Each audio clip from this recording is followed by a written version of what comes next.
PC நுபியனை சேர்ந்ததான். இந்த இந்த simple பழங்கால எகிப்து எழுத்துல. இது பாக்கிறதுக்கு எக்ஸாட்டிக்கா தெரியறதுனால மினர்வால என்ன பத்தி ஆர்டிகல் வரும். ஜூலியன். ஓகே டீம், வேலைய ஆரம்பிக்கலாம்.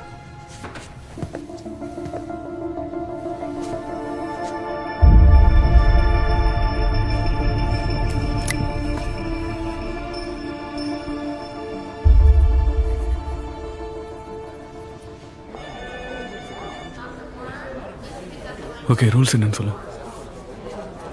பிரச்சனைனா பொழந்துடணும். பிரச்சனையா இருக்க கூடாது. பிரச்சனையை தேடி போகவும் கூடாது. அப்படி செய்யலன்னா நமக்கு தான் பிரச்சனை. எனக்கு தெரியும். சரி, இங்க இரு, நான் வந்துடுறேன்.